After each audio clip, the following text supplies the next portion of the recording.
欢迎收听2021年最后一天12月31号的迦南之声，我是世界牧师，大家平安。我们今天要来分享的是诗篇89篇。诗篇89篇的篇幅蛮长，总共有52节。而我们今天要祷告的经文在诗篇89篇的14节。你的国是以正义公道为根基，你所做的一切都是信实慈爱。上帝的国是以正义和公道为根基，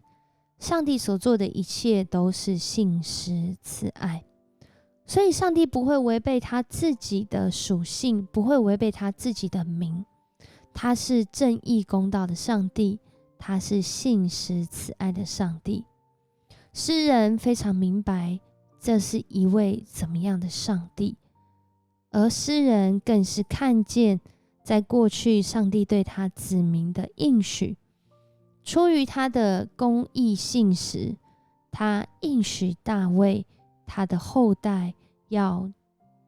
继续当王，永远做王，直到万代。在这样的一个应许当中呢，这一首诗篇我们如果细细的来看，大致上可以分为3段。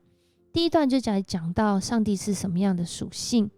他是公义信实的上帝。而第二段就讲到刚刚所说的上帝对国家，也就是以色列人他们的国家，透过他对大卫的应许，让人看见了他要兼顾这个国。可是来到第3段的时候，这个内容急转直下，观看现在的景况，却是让人觉得很失落，让人觉得被羞辱。因为这个被上帝应许要成为永远的国，永远的王，却是被离弃的，却是被羞辱的，却是在战场上失败的。因为上帝是信实，他是公义的。虽然人领受他这个盟约永恒的立约，但是人若不照这个约的内容来行的时候，如同今天30节这边说到，但他的后裔若违背我的法律，不遵守我的规例，他们离弃我的教诲，不谨守我的诫命，我就因他们的罪惩罚他们，因他们的过犯鞭打他们。然而我要继续以慈爱待大卫，我要永远对他信实，我不废弃与他所立的约，也不收回对他所做的应许。所以诗人他在表达他对上帝的认识，他讲到这个上帝对大卫的应许，他讲到现在国家的处境，他就要来祷告。从第46节一直祷告到52节，最后说的话是：愿上主永远得到称颂，阿们，阿们。愿上主永远得到称颂，而不是人永远得到称颂。上帝他是信实的，从这段经文很清楚的看出来，为什么这个国家会经历这个处境，因着他们的罪，因着他们的过犯。然而上帝却要以慈爱待大卫，他要永远对他信实。所以当诗人从他的角度，在他的处境当中，他的确可以看到是那一天，或是那一年，好像我们在2021年真的是经历了非常非常多的事情，很不容易，从未想过，令人觉得害怕，令人觉得不知所措，一个接着一个的挑战。可是上帝却也用今天的话语来鼓励我们，他以公义为根基带领我们，他所做的一切是信实跟慈爱。所以我们如果觉得哇，那落差好像很大，这个故事可能还没有结束哦，因为上帝的信实是永远的。而我们在其中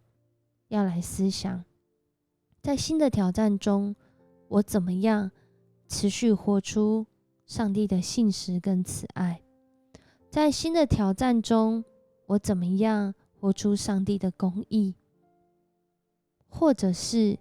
在这个不如预期的境况里面，上帝透过今天的经文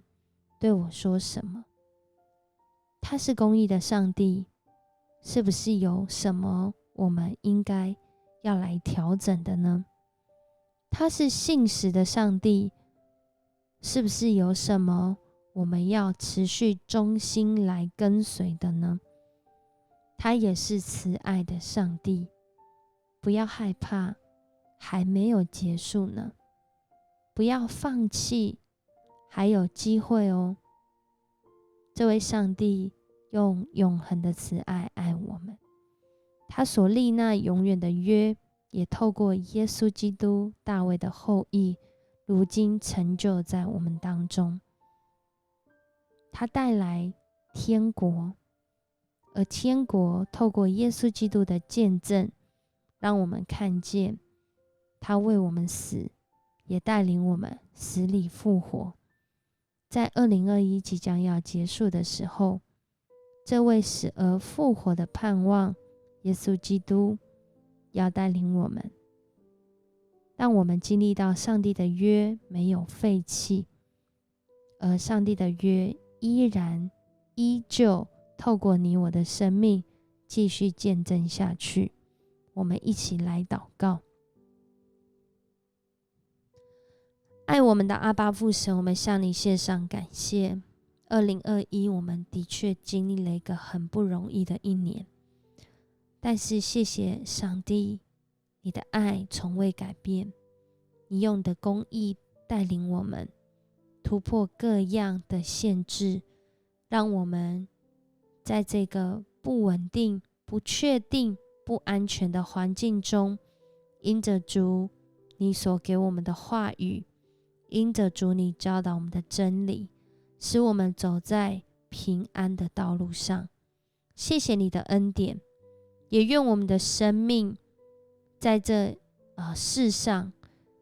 好像不长，好像不短，但我们愿我们的生命每一天都活出从你来永恒的意义。恳求你指教我们，教我们走当行的道，使我们走在正义公道上，成为我们生命生活的根基，也使我们有从你来的信实和慈爱，扶持我们能够坚持在真理当中，能够活在恩典的引领里面。谢谢你爱我们，你爱我们的弟兄姐妹，你让我们今天可以透过这个祷告再一次向你献上感恩。我们这样祷告，奉主耶稣的名求，阿们。谢谢你收听今天的迦南之声，愿上帝赐福你，进入2022，扩张你的境界，也让你更多的领受从上帝来的恩典，喜乐满满。我是思谦牧师，我们明年见。